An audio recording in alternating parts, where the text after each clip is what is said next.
As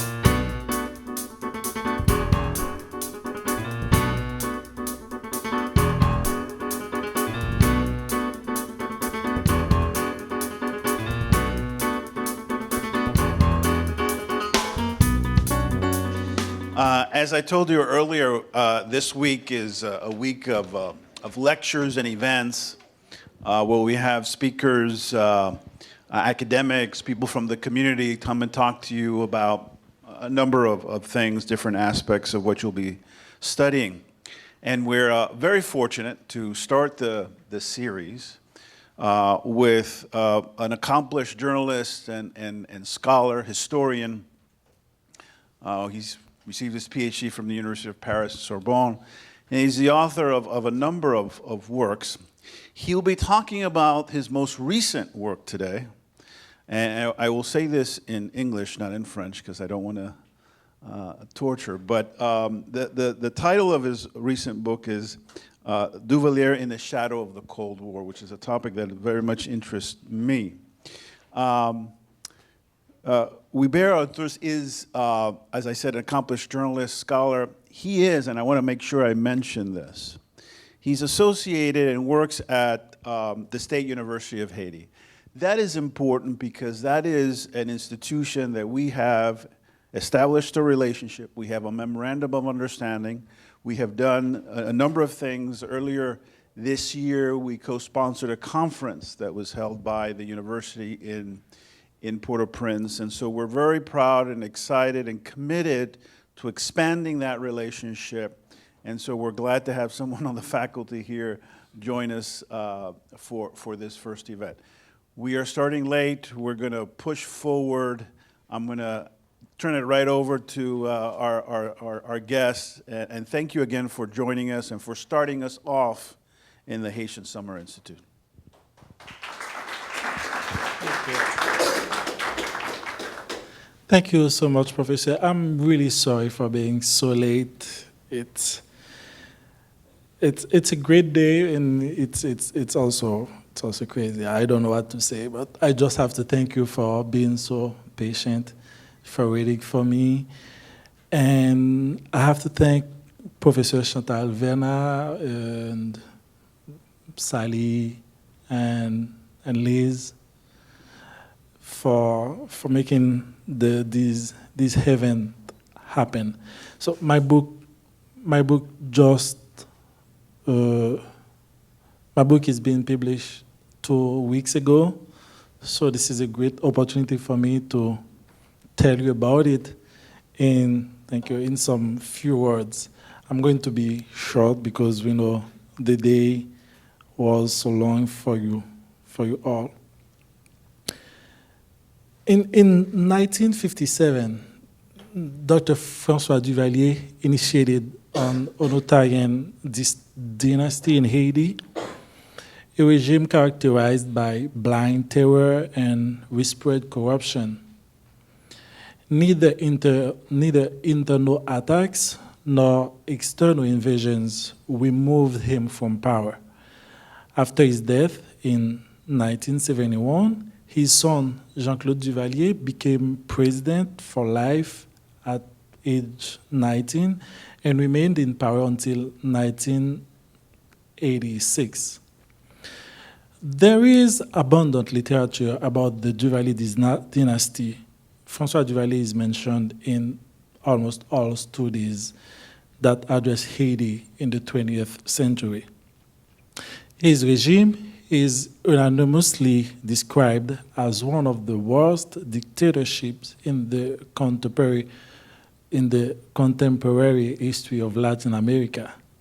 However, there is a need to illuminate his policy with regards to the Cold War context.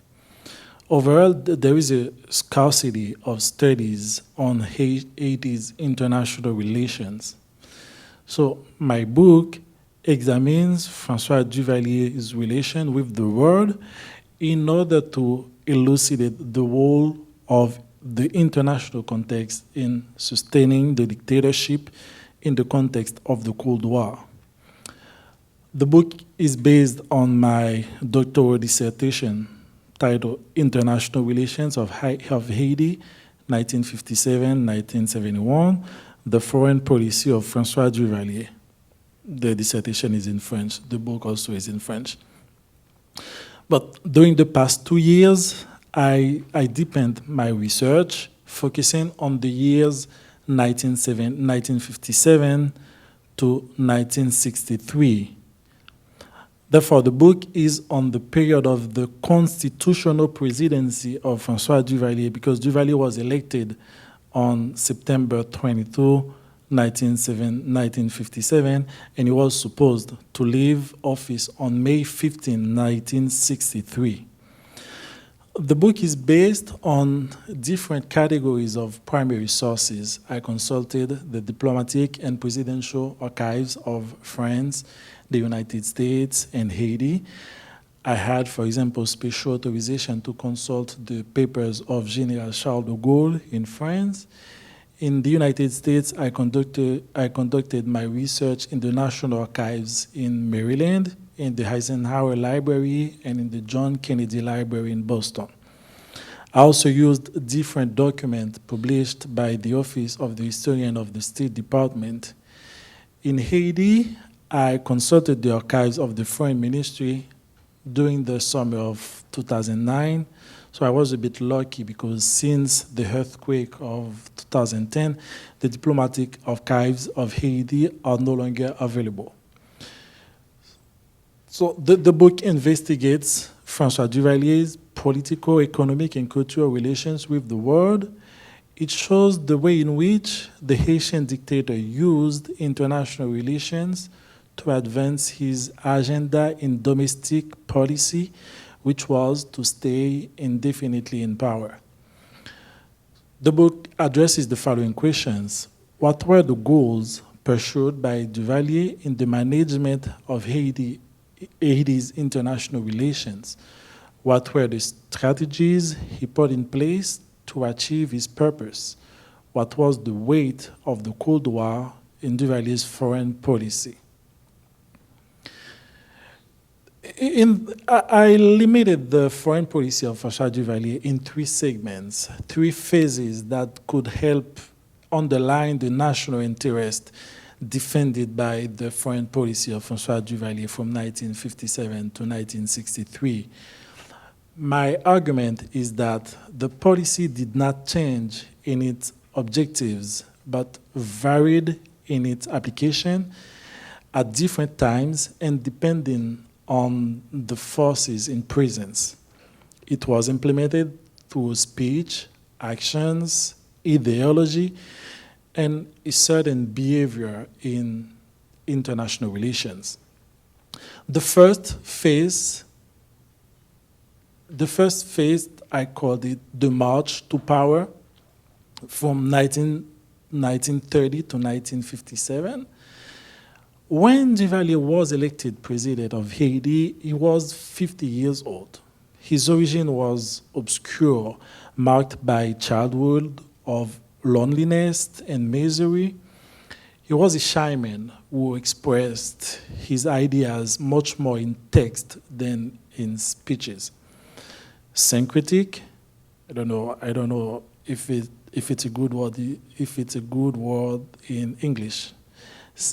Great. Syncretic, so it was Catholic and initiated into Voodoo. Noirist, another French word, black nationalist. The young Duvalier attended intellectual circles led by Jean Price-Mars, Jacques Roumain, and Lorimer Denis, advocating for the development of the Haitian popular culture, especially the Voodoo. It was during the 1930s. So Duvalier learned at that time to base his arguments on the weight of race, culture, and history. He mastered the history of Haiti and drew important lessons in his march to power. His conception of international relations was clear. The national interest took precedence over all. National independence is non-negotiable. The right of people to self-determination was is sacred concept. Duvalier made his debut in politics in 1946 after 4 years in the Noirist government of Dumassé Estimé.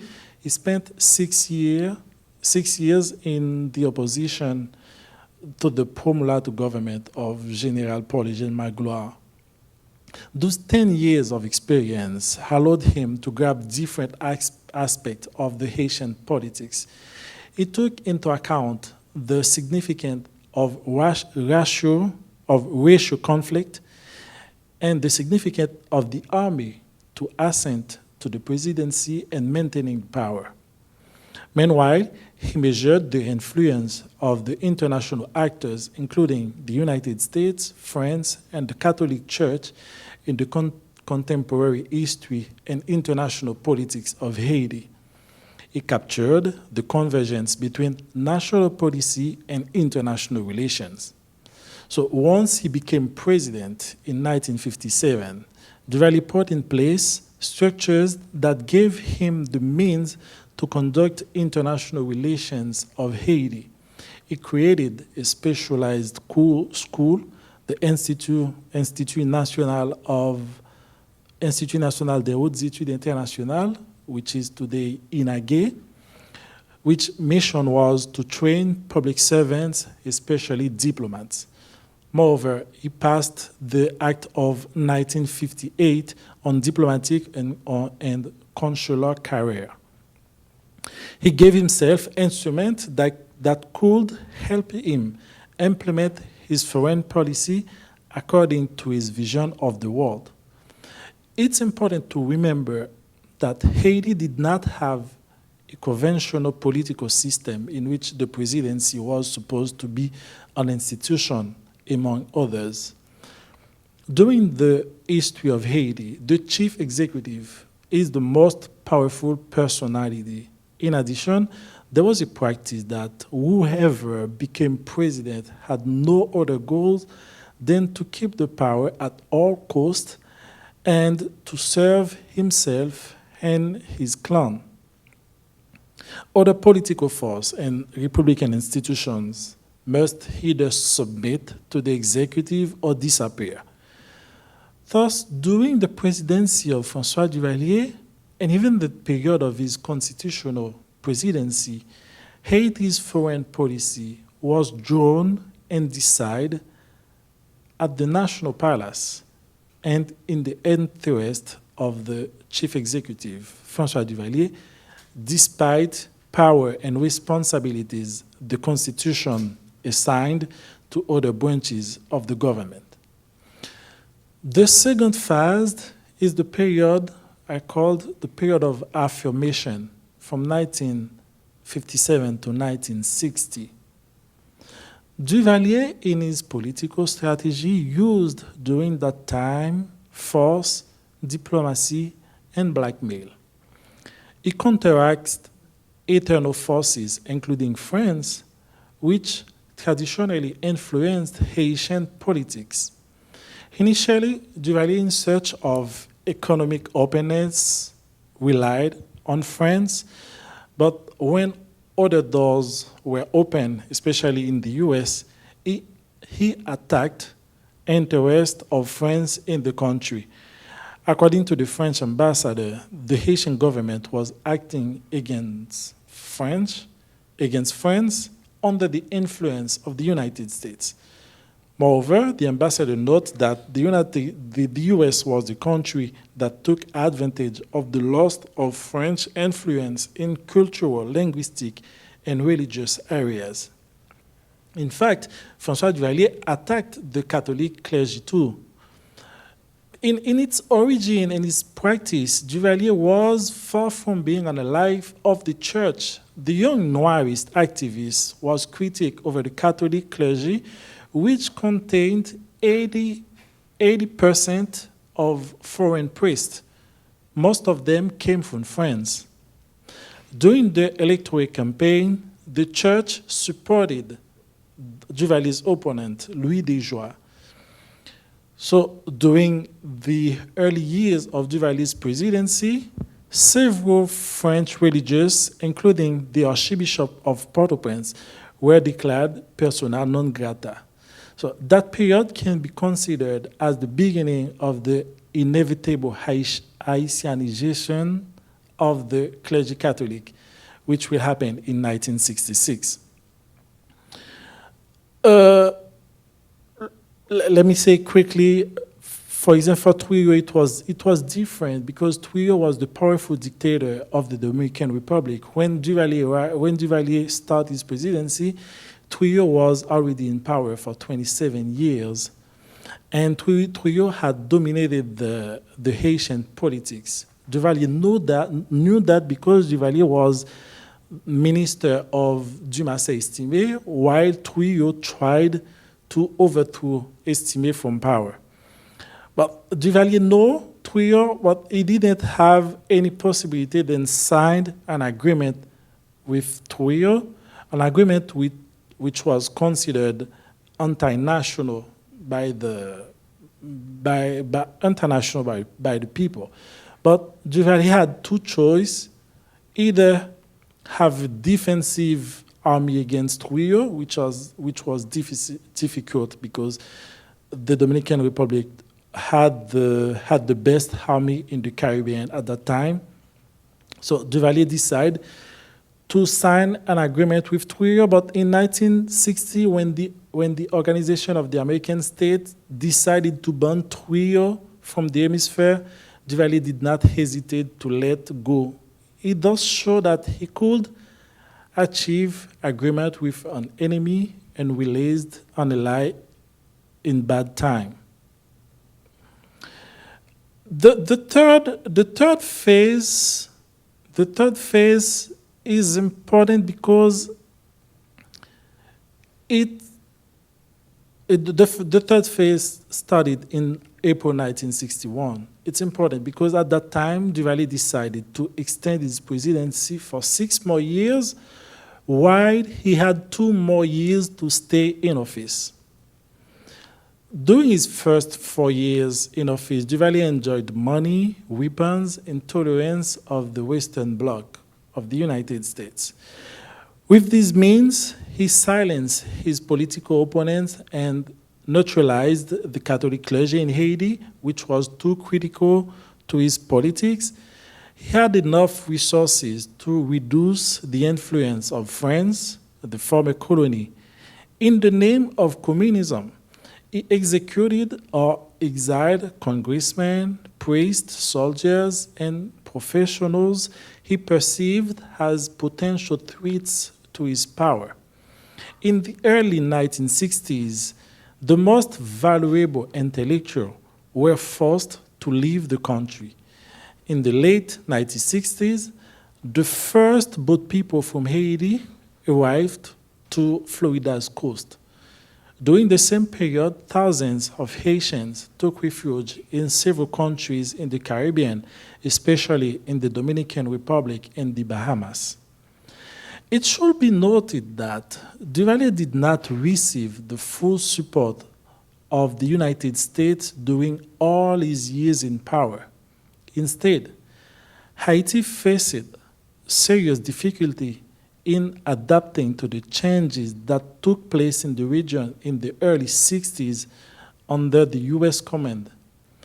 John Fitzgerald Kennedy, when he arrived in power in 1961, he promoted an inter-American pact, the Alliance for Progress, which with the objectives to create economic development and democracy in Latin America.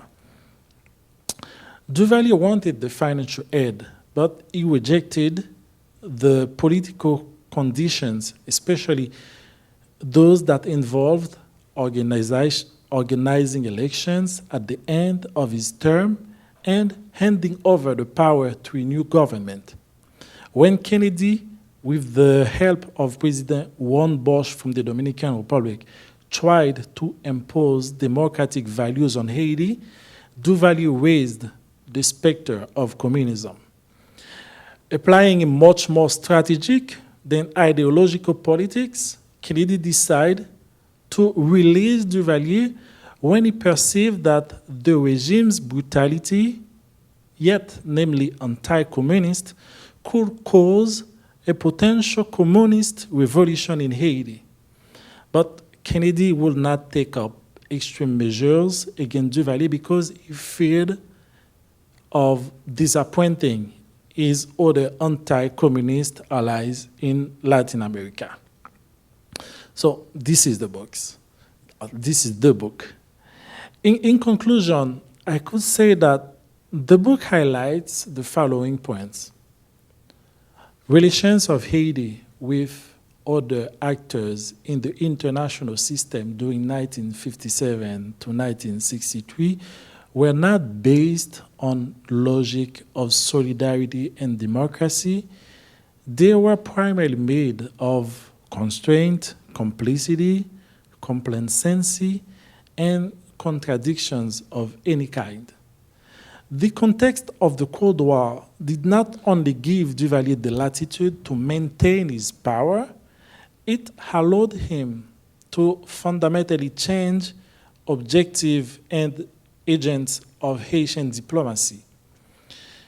Duvalier distorted the meaning of the national interest by fusing it with his personal interest and political agenda. In his desire of finding money anywhere and by any means, he traded Haiti's vote in international organizations. For example, in 1962, Haiti's vote helped Port Cuba out from the OAS. Duvalier did not use his autocratic power to professionalize the Haitian diplomacy or to help Haiti. Instead, diplomatic mission at that time served either to promote faithful Duvalierists or to display some famous figures the president wanted to distance from his Haitian capital. In addition, the function of a diplomat was confused with that of a spy. Duvalier gave directive to his ambassadors and consuls to monitor and report movements of opponents who were in exile. The notion of prestige in diplomacy was entirely absent in Duvalier's foreign policy. This was the idea that guided Duvalier's policy to systematically take cognizance of newly independent African nations, and his negotiation with the Vatican to establish a native Catholic clergy in Haiti. Nevertheless, to Duvalier, the real value of diplomacy was to help him consolidate his power. The Cold War conflict facilitated him the mixing of blackmail with realism in foreign policy in order to advance an agenda. So finally, the book opens new analytical fields to study the Duvalier regime, which is too often confined to its multiple facets of international political violence. This study fits into the wider research on the Cold War in Latin America and the Caribbean. It confirms the predominance of communism in the U.S. relations with Latin America during the Cold War era, as stated by some famous researchers such as Smith, Rivas, and Parker. The book, finally, brings elements that help illuminate Duvalier's ominous legacy in Haitian politics and provide fresh perspective on the difficult integration of Haiti in the post-Cold War international system. Merci parce que nous t'attendez. Thank you for your attention. I'm ready.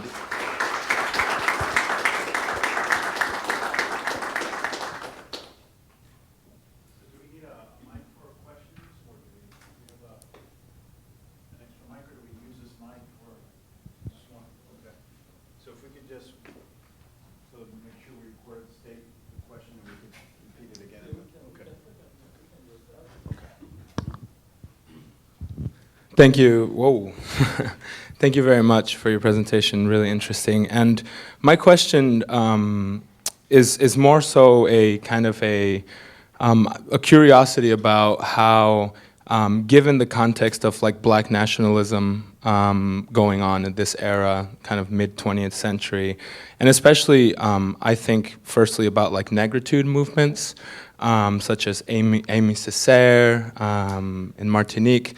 I was wondering how, if at all, Papa Doc or François Duvalier was able to, and given the kind of the fundamental Marxist nature of a lot of these negritude movements, especially with like Aimé Césaire and maybe not so much so Frantz Fanon, but given kind of this Marxist framework, how was he able to, if at all, kind of negotiate or kind of reconcile this kind of anti-communist framework that he, as you mentioned, he first kind of starts off with, and then, of course, kind of flip-flops, right, with the Kennedy administration. How does he reconcile that with his noirist, excuse my French, stance, or kind of in that context? You know, does that make sense? Thanks.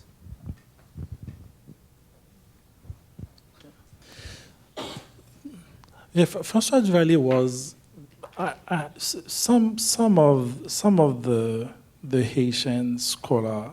I don't know, maybe because of the Duvalier's heritage in Haiti, doesn't really want to put in evidence the role of Duvalier in the negritude movement in the 1930s. So we have to remember he was one of the founders of the griot, the modern griot, which is the most important movement at the time. The most important figure was Jean Price-Mars, of course, and Jacques Roumain, but the most important movement was the griot created by Duvalier. And Duvalier was a member of the Bureau of Ethnology led by Price-Mars and Jacques Roumain. And in the book, the first chapter of my book, I tried to really study Duvalier before his arriving on power. And I really studied and I put in evidence the text that he wrote before coming to power, even before 1946. So the noirism is really important to him. The voodoo is really important to him. So he wrote things that is really, even though some people think that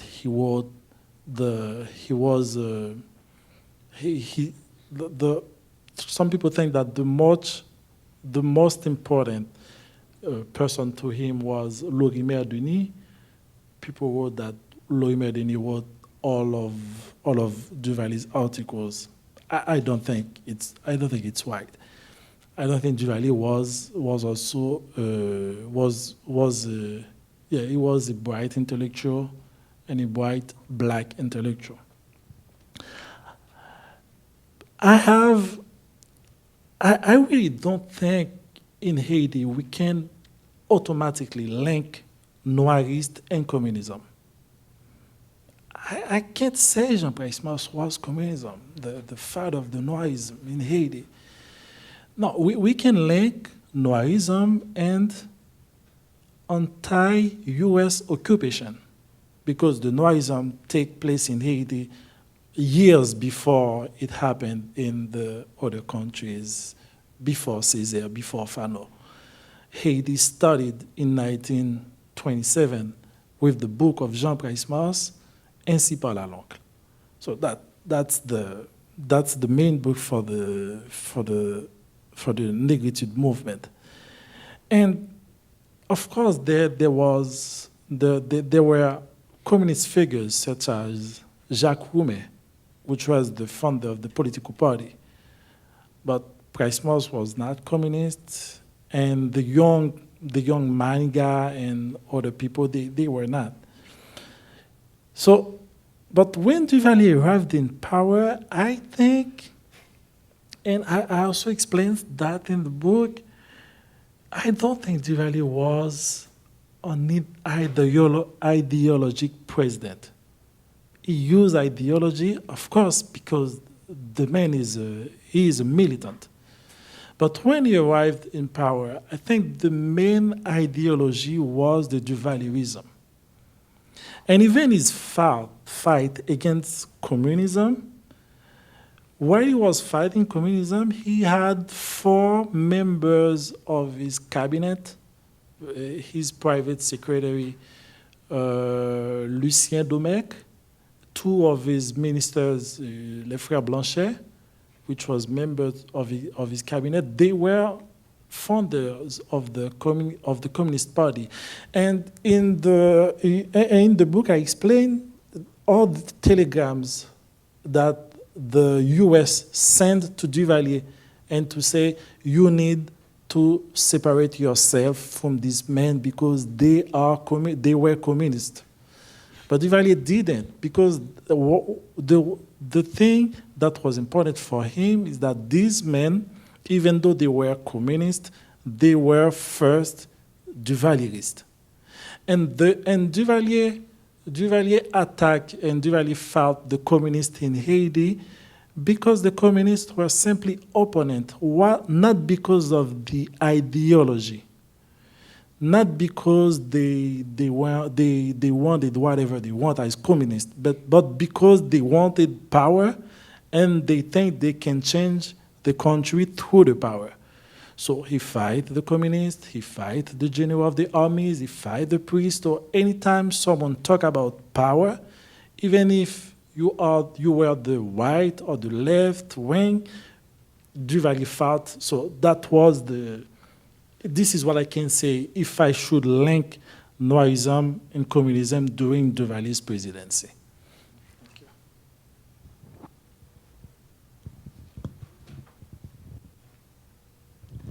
Thank you.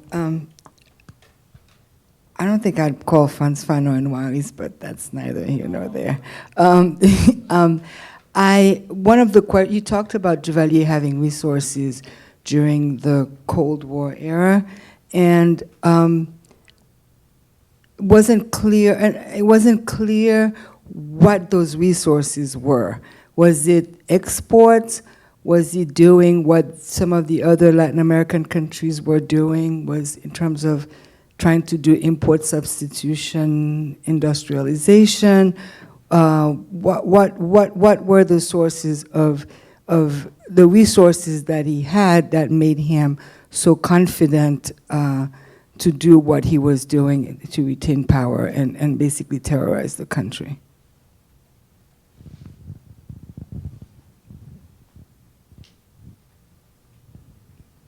Thank you. In fact, I think the only and the main resources that Duvalier had in that period was the Cold War. So every time he had to attack the priest, the army, he brought forth the Cold War. He brought the Cold War forward. And every time the US tried to not giving him money, he talked about the Cold War. For example, when he wanted to, when he was trying to build the Tonton Macoute, he wanted to train them, but he didn't want to rely on the army, on the chief of staff of the army. So he called upon the US based on the Cold War. So I think that was the main resources that Duvalier had. Of course, the years after 1963, after his problems with Kennedy, he's going to develop tourism. He developed tourism a lot, and he's going to rely on the commerce of the coffee, because at that time Haiti was still a producer of coffee. He relied on that. I think it was the two, if I can say, two internal resources that he had. So it was and when he didn't have money from the US, and he also he also used he also applied policy of extortion of people who had in the country. For example, Magloire and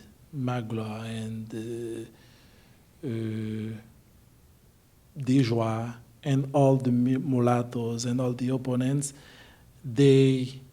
all that they have has money, has house, has lands, were nationalized. I mean, the government took them and used them as resources to run the country.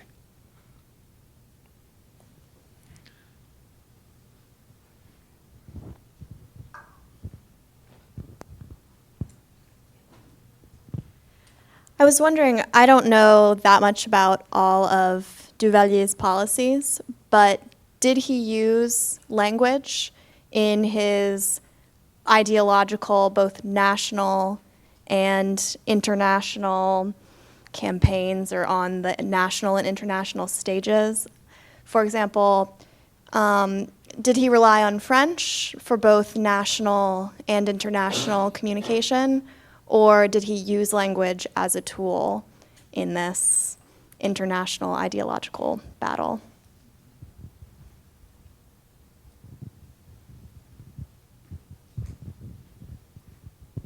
Thank you. In the beginning, he started to use, in 1958, he passed the first law, the first act that recognized Creole as the language of Haiti. So it was the first time. But that's the problem with Duvalier. I think David Nichols, which is a historian from Great Britain, he wrote that, according to him, Duvalier had some substance during the first and the second year of his power. So I think that the better laws and the better decision he took was during the 1957 and 1958. After that, I think all the actions all that he made was to maintain the power. So after 1968, he did not push for Creole. He mainly used French in his speeches, unless when he really wanted to talk to the people.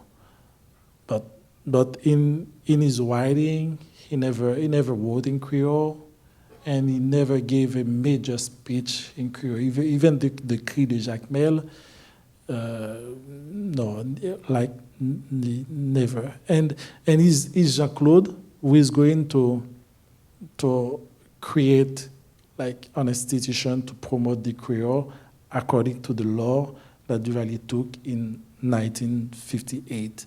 So there is a big gap between 1958 and 1971 when Duvalier put all his forces to conserve the power.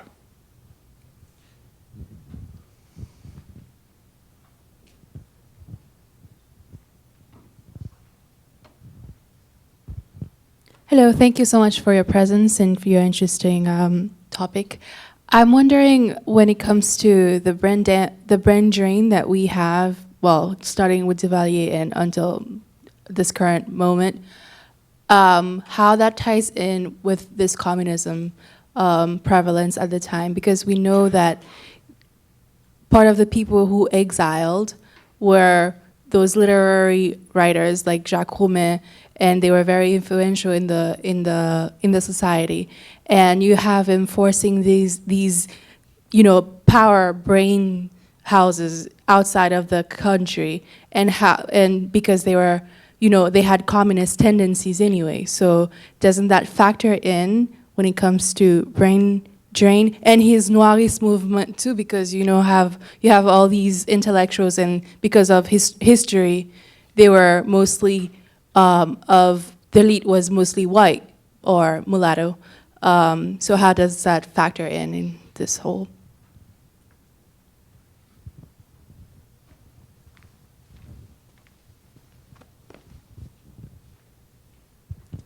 Thank you. I just have to note that I think Jacques Roumain died before Duvalier came on power.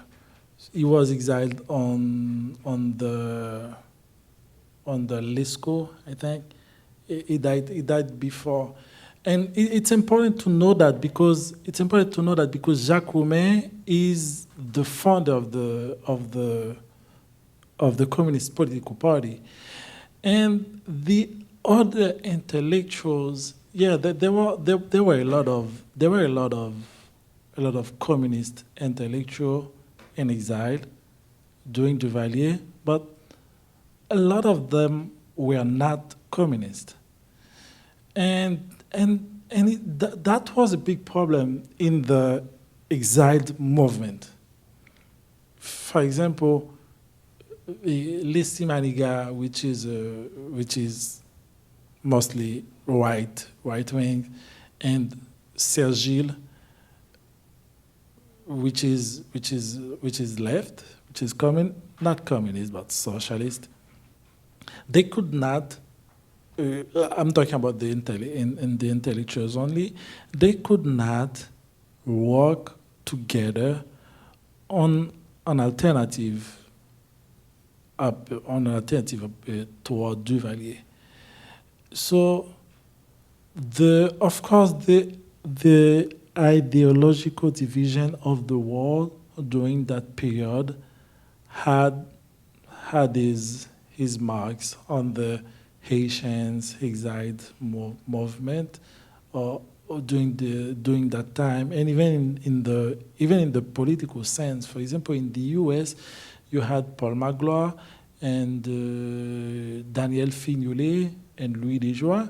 They were from the right wing, but they could not work together with other communists, such as Raymond Joseph, which was the founder of Radio Vonvon, and which later became ambassador of Haiti.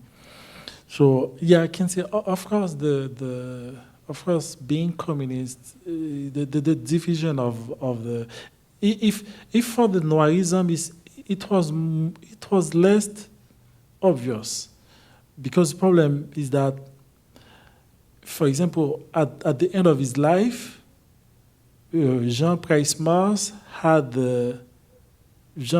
distanced himself from the Noirist movement in his polemic.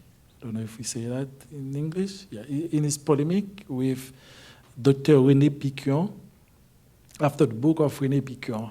And Jean Price-Mars, he didn't want to, he couldn't critique Duvalier openly, but he used the book of René Piquion to critique the use of Noirism by the Duvalier regime. So in the exiled movement, I can say that the Noirism was almost dead in the exile. And the most obvious example was René Despestre. Bonjour et adieu à la négritude. It was that, okay, Duvalier is Noirism, he took the Noirism, and he is the power, and the few people that was Noirist intellectual, they choose to no longer write on Noirism. So I think the example of Price-Mars in Haiti and René Despestre in exile in Cuba and then in France, I think that they were two important examples about the way that after Duvalier, we can no longer talk about Noirism as an intellectual movement.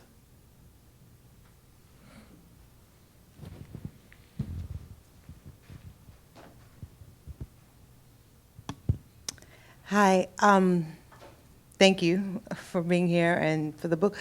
Let me ask you, I know when you were doing your presentation, you mentioned something about the number of people who started to leave Haiti during the time of Duvalier.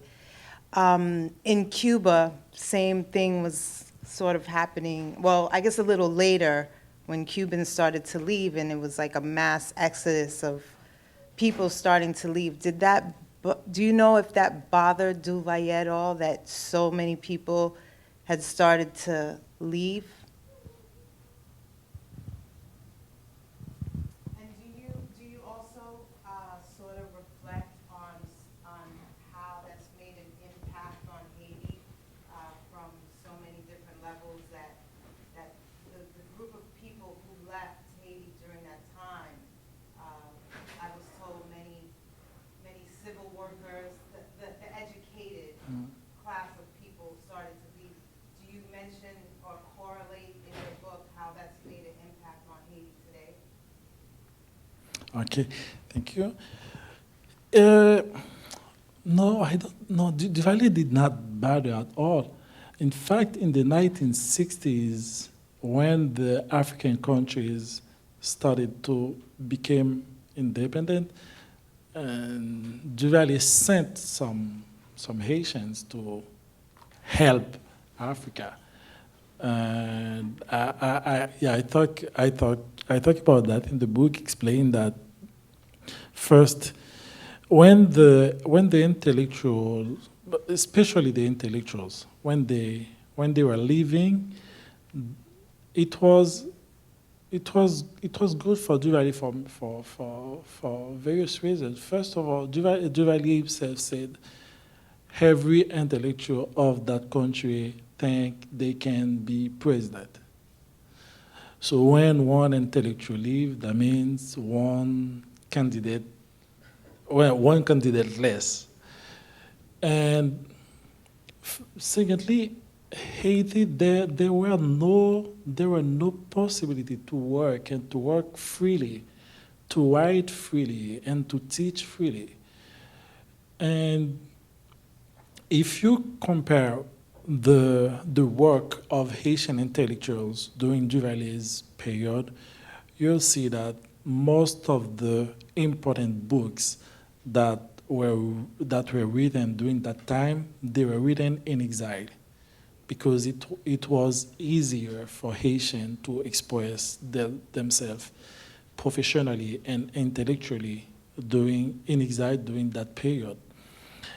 In Haiti, there were no work, and so when professionals were leaving, Duvalier didn't really care. In fact, the students, the government discouraged them to come back to the country after they study. Now, in my book, I explained that, but I did not link it to the present, because I really tried to stay focused in history.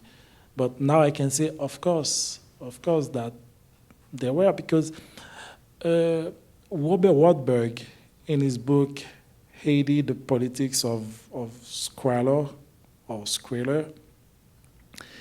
he explained that, and he gave the list of Haitians that Maurice Dartigue, General X, all the intellectuals that they left Haiti, and they were,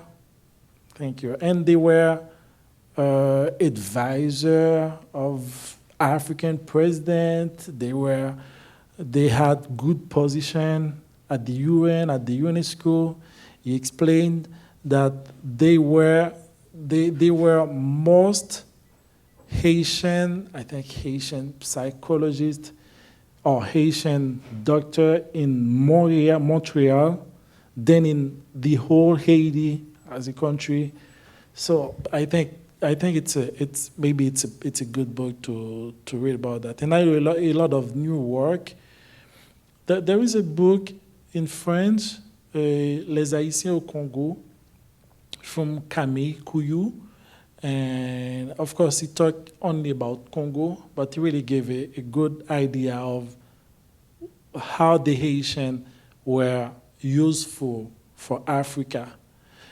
Another thing I said in that book is when Kennedy implemented the Alliance for Progress, Haiti had, every country in America had to give a development plan so that the US could give money to develop the country. And in 1963, Haiti didn't have expert to write a development plan. Haiti was calling on the US and was calling on the UN to send experts to write a plan for the country. So I can say then in 1963, Haiti already experienced the loss of his brain. Yeah. Well, unfortunately, we run out of time. I want to. It'll be fast, it'll be short. Sorry. Thank you, Professor.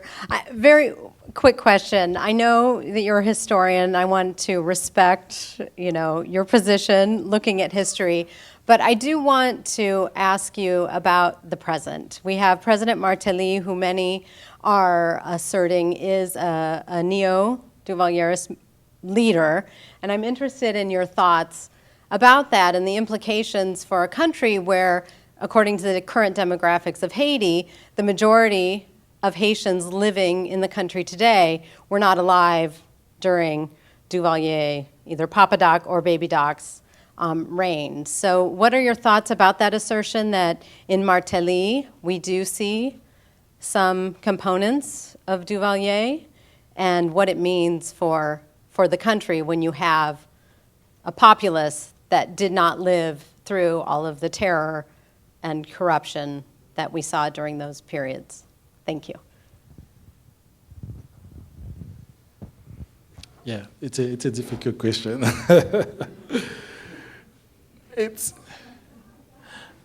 really difficult, and it's not the first time I had that question during my intervention for the past 2 weeks.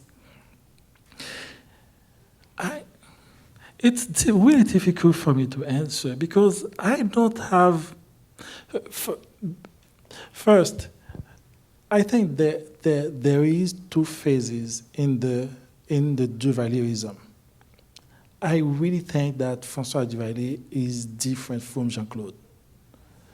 François is different from Jean-Claude because of the ideology, because of the way of governing, because of the style. They are too different. You have a noirist, intellectual, of course, criminal on power, but who have some ideas and some way of doing things.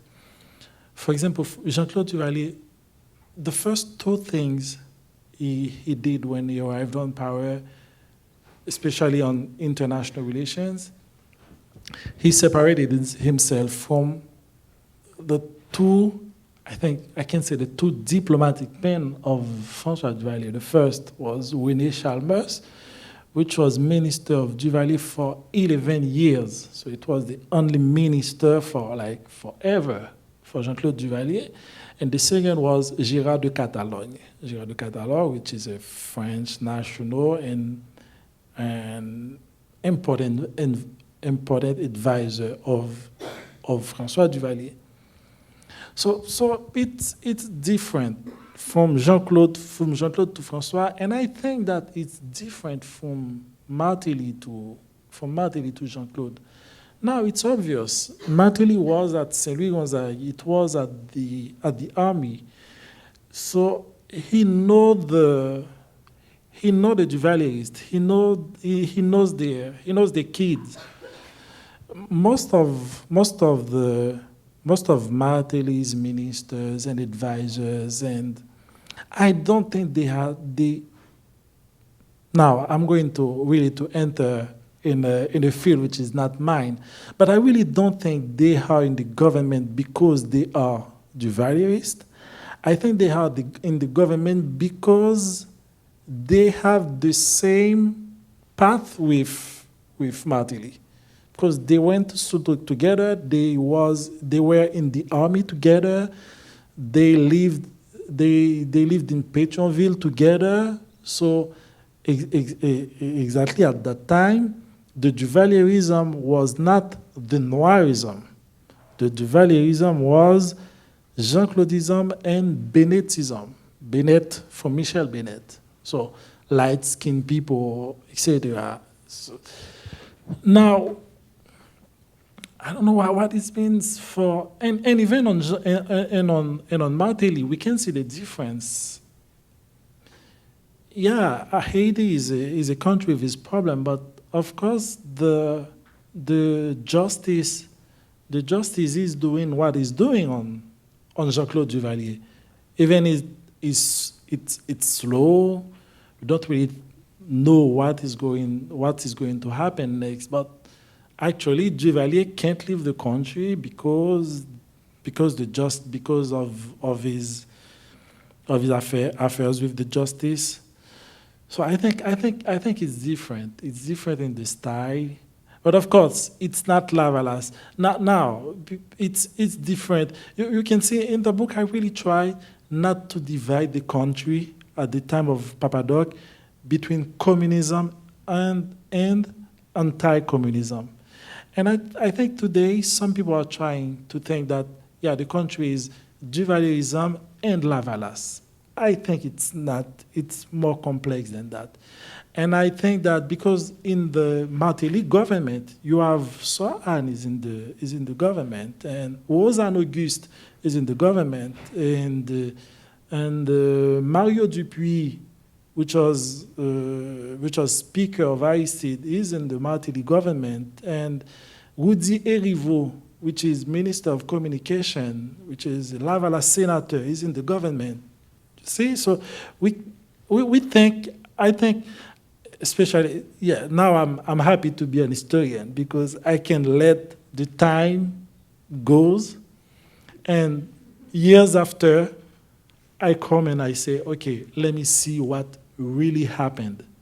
And I think today it's really too early to make a scientific and intellectual statement about this government because there is too much things going around. That's my answer.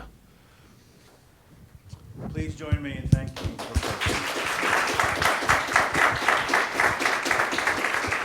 Professor, thank you so much for joining us and for sharing your book and for starting us off in the Haitian Summer Institute. We have the book outside 2 weeks after it was published, right? And you're quite welcome to come and purchase it and get it signed, I'm sure, by the author. And I think they're outside. Oh, there they are. So feel free to come up and talk to the professor and to purchase a book. Thank you all, and see you tomorrow.